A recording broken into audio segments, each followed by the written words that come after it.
everyone, I am Dr. Yashashree Chauhan and today I will talk about topic epistaxis.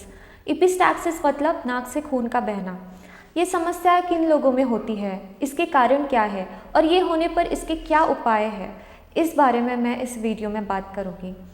और इससे पहले अगर आपने ये YouTube चैनल अभी तक सब्सक्राइब नहीं किया है तो please subscribe my YouTube channel to know such more informational videos.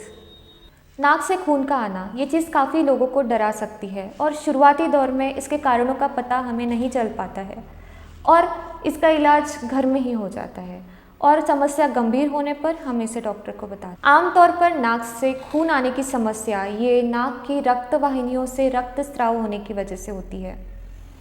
कभी कभी अगर नाक की स्किन ड्राई हो गई है तो भी ब्लीडिंग हो सकता है या इसके अलावा अगर चोट आ गई है तो भी आपको ब्लीडिंग हो सकती है। तो नोज़ ब्लीड के दो टाइप्स है, एंटीरियर नक्सीर और पोस्टीरियर नक्सीर। अगर एंटीरियर सेप्टम नेज़ल सेप्टम से ब्लीडिंग हो रहा है तो हम उसे anterior nose bleed, anterior epistaxis या नक्सीर कहेंगे। पोस्टीरियर नक्सीर ये यूजुअली ओल्ड एज ग्रुप में हमें देखने को मिलेगा एंड उन केसेस में हमें इमीडिएटली पेशेंट को एडमिट करने की ज़रूरत है। तो नोज़ ब्लीड यानी कि एपिस्टैक्सिस, इसके सिम्टम्स क्या है?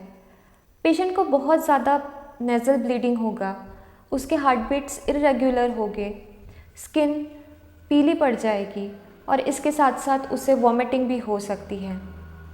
बहुत ज़्यादा समय से अगर एपिस्टैक्सिस है, खून बहुत ज़्यादा बह रहा है और कोई ट्रीटमेंट नहीं लिया गया है तो पेशेंट को एनीमिया भी हो सकता है। तो आइए हम बात करते हैं इसके कारणों के बारे में।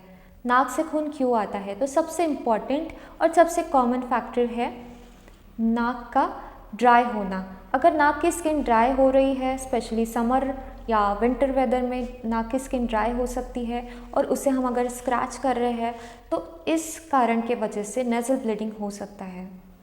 इसके अलावा साइनोसाइटिस या फिर कोई एलर्जी हो आपको या फिर खून पतला करने वाली दवाइयाँ अगर आप ले रहे हैं उस कारण के वजह से ब्लीडिंग हो सकता है। या फिर haemophilia, blood cancer, haemophilia A and haemophilia B, इन केसेस में या फिर कोई ड्रग अब्यूज़ कर रहा है जैसे कोकेन, किसी को नशे की आदत है, इन केसेस में नाक से खून जा सकता है।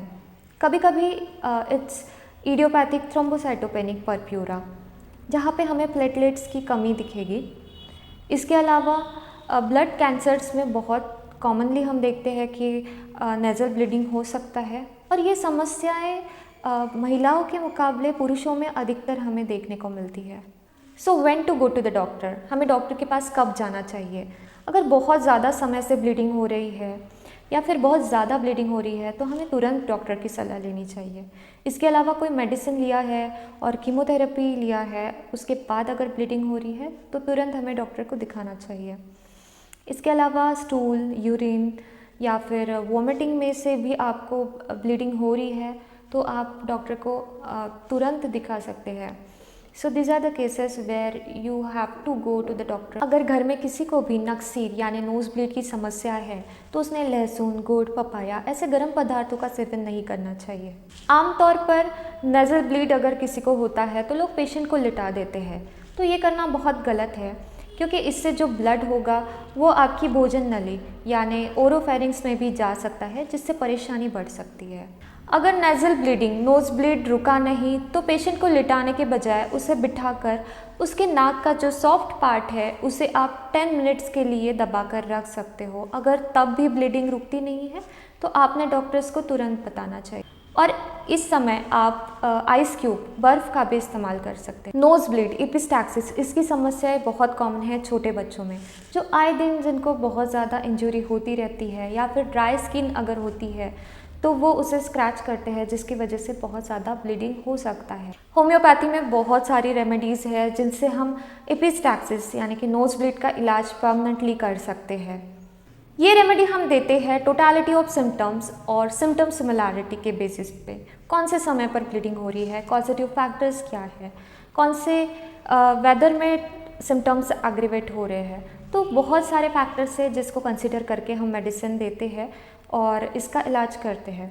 तो यहाँ पे मैं एक केस शेयर कर रही हूँ जहाँ पे वो बच्चे को ब्लीडिंग बहुत सालों से था and after taking the treatment within a week first follow up में ही his father said that he is okay, he is doing okay and कोई उसका रिपीट एपिसोड नहीं हुआ है. प्रॉब्लेम होता त्यांना लघवी म्हणजे उन्हाळ्यामध्ये खूप त्रास होतो उन्हाळ्यासारखा. मॅडमने ट्रीटमेंट केल्यानं माझ्या मुलाचं फास्ट यश मिळालं आणि एका महिन्यात 15 दिवसामध्ये माझ्या मुलाचा जो त्रास होता हा कमी झाला. आता माझा मुलाचा त्रास हा पूर्णपणे कमी झालेला आहे. तरी मला मॅडमचं एकदम चांगला साथ मिळाला आहे. मॅडमचं ट्रीटमेंट वगैरे चांगल्या प्रकारे आहे आणि मी सतत माझ्या मुलाला औषध मी देत. आणि नाकातून रक्त वाहत होतं, रक्त वाहत त्याचा होतं. त्रास कधीपासून होता? तो होता 1-3 वर्षापासून होता. तो बी कमी झाला आहे. आता नाकातून रक्त येते की पूर्णपणे कमी? पूर्णपणे बंद झालेलं आहे. अच्छा. वय काय आहे? 7 वर्षाचा. 7 वर्षाचा आहे. So this is all about epistaxis. आप इससे जुड़े कोई भी क्वेश्चंस क्वेरीज मुझसे पूछ सकते हैं. Stay healthy. Thank you.